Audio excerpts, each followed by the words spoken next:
It's no easy task for a franchise to stick around for over a quarter of a century, but yet again with the recent release of Resident Evil Village, Capcom has proved that they are the kings of survival horror. At first glance, it may not seem like the most Resident Evil of Resident Evil games, but its core is still there and arguably stronger than ever. This is the Resident Evil 8 Iceberg.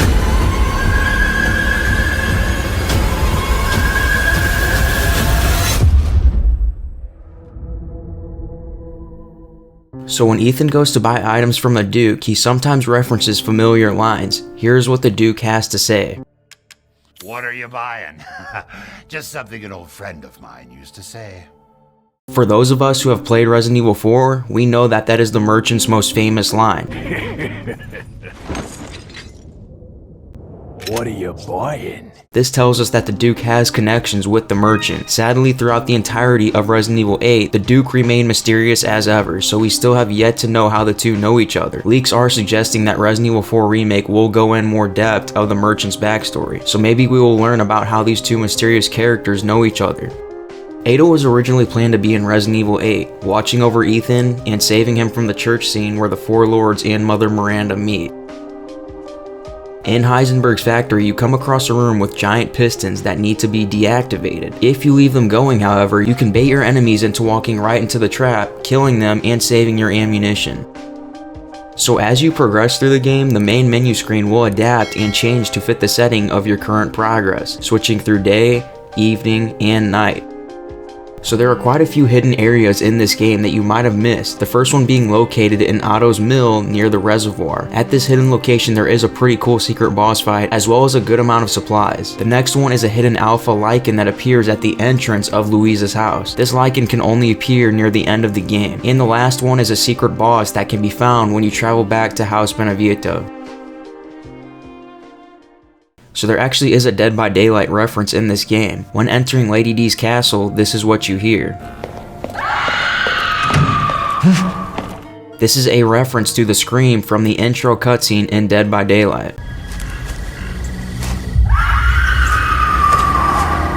So when you visited Lady D's castle, there's probably a good chance that you didn't want to stay longer than you had to. But for those of you who took the time to explore without being seen, there are several lines of dialogue that can be heard, which gives us insight into the relationship that Lady D had with her adopted daughters. First up, after disposing of Bella, you can hear this.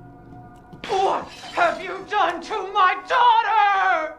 The next hidden line can be found after killing Daniela, then returning to the lobby without being seen.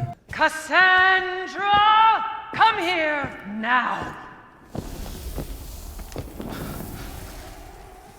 Enough games. I want that man's head. Now go. Of course, Mother.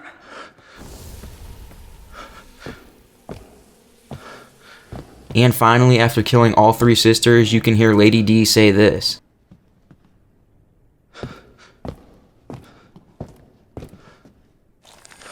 The entire bloodline of House Domitresk is done in by the likes of you. So despite being the results of an experiment, it seems that Lady D really did love her three daughters. Strum is a boss located in Heisenberg's factory, with a propeller attached to his body. This has earned him the nickname Propellerhead. In the 2013 horror movie Frankenstein's Army, a very similar enemy can be seen. Also, once you shoot Strum, he begins to burst into flames, which is exactly what happens to the enemy in the movie. So Lady D's castle was actually inspired by a real-life castle called Palace Castle, located in Transylvania, Romania. This game is filled to the brim with Resident Evil references. First one can be found in the opening of the game. There's a book upstairs in the Winter's house titled A Historic Look into the Architecture of Eastern European Castles and kept by George Trevor. For those who don't know, George Trevor was the guy who built the original Spencer Mansion in Resident Evil 1. Also, the monster from Resident Evil 1 Remake, Lisa Trevor, was his daughter. Now aside from this, there is another book in the Winter's house titled Gun Survivalist, a heavy firearms manual for field combat situations by Joseph Kendo. Now Robert Kendo is the gun store owner from the Resident Evil 2 remake, so it's likely that these two are relatives. Also, Gun Survivalist is a similar title to Gun Survivor, which is a first-person shooter game created by Capcom. Another Easter egg is yet again found in their house. A Mr. Everywhere bobblehead can be found, which was the collectible item found in Resident Evil 7. Next, we have an Easter egg when fighting Heisenberg. When fighting him, this is what he has to say. Boulder punching asshole. This is a reference to Chris Redfield comically punching a boulder in Resident Evil 5. How he could possibly know about this is anyone's guess, but it is a funny reference. The next reference can be found in a cave. While exploring, an antique coin can be found. The antique coin was used in Resident Evil 7 to unlock bird cages containing new guns and upgrades. The next one comes from Resident Evil 7. Near the end of the game, you can find a note mentioning the discovery of the mutamycete, which is the source of all the molded creatures you fight in Resident Evil 7 and 8. In Resident Evil 8, you find out that Mother Miranda discovered the mega mutamycete under the village and provided samples to the connections who went on to create Evelyn, the monster behind the whole Baker incident in Resident Evil 7, as well as none other than Mother Miranda's daughter. The next Easter egg is when Chris lights his cigarette in the car. If you notice, it's very similar to the original live action ending of the game. The next Easter egg is the umbrella logo being shown throughout the village. We learn more about this from Oswald Spencer getting a big mention from a note that can be found in Mother Miranda's lab near the end of the game. Spencer talks about how he met Mother Miranda at a young age and was inspired by the symbol of the Four Lords. So he modified this symbol just a little bit to use as a symbol for his new company, Umbrella. The next Easter egg is a callback from the beta version of Resident Evil 4. Resident Evil 3.5 featured a section where possessed dolls attack Ethan. We see something similar to this in House Benaviento, where a doll toys with Ethan and attacks him. Now this next thing could possibly be a Resident Evil 4 reference. When exploring the houses in the village, a deceased villager can be found that looks very similar to one of the Bella sisters in Resident Evil 7. And that's just about it for all the Resident Evil references. Like I said, it was filled to the brim. If you look around closely, you can find a bunch of reused assets from Resident Evil 7. Stuff like bottles of bleach, bottles of beer, and bags of flour that are definitely reused assets from Resident Evil 7. So Resident Evil 8 actually has a reference from the recent Alien movie. If you were unaware, Mother Miranda's lab looks very identical to the lab in the recent Alien movie.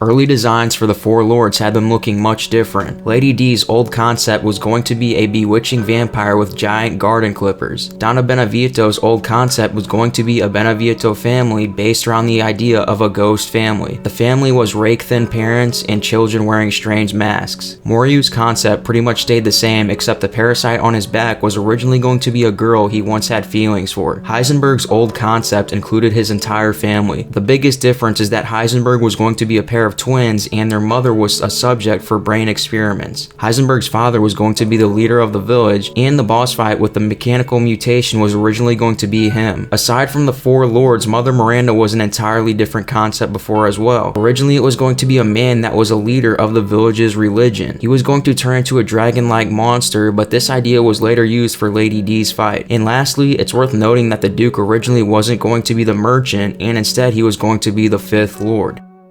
So through concept art, we learn how the lichens are created. A victim is slowly encased in mold and then emerges transformed into a lichen. Alongside this, we also learn the cause of the infection. Long ago, a sickness fell onto the village and one by one people began to die. There were more graves than survivors. Then along came Mother Miranda and gave people her cadeau to create a miracle, and she became a saint. But that didn't last for long because the villagers infected with her cadeau became lichens. Mother Miranda did this in hopes to find a fit vessel to resurrect her daughter Evelyn. Unfortunately, none of the lichens and even the Four Lords were not good enough to be a fit vessel for Evelyn, but Rose, Ethan's daughter, was, which is why she kidnapped Rose in the beginning. And as for the people that were already buried, Heisenberg used the dead to create his metal army.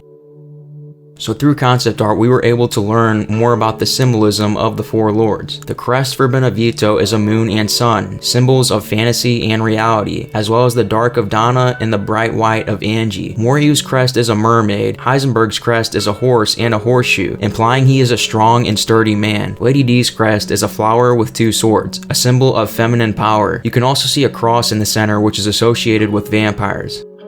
So there were a few scrapped enemy designs, the first one being the Wolfmen looking to appear as mutated werewolves. The other scrap design was a large lichen who commanded two chained alpha lichens.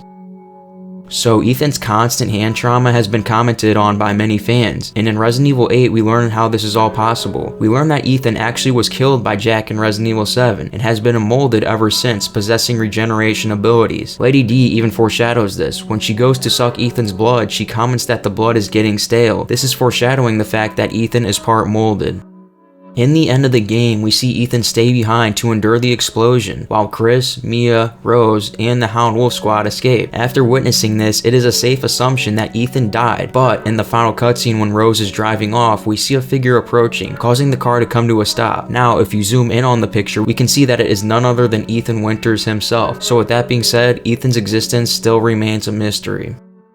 And there you have it, that is the complete Resident Evil Village Iceberg. I would love to hear your thoughts and opinions on this game, so make sure to drop those in the comments below. Thanks for watching everyone, I really hope you enjoyed, and I hope to see you next time. Peace.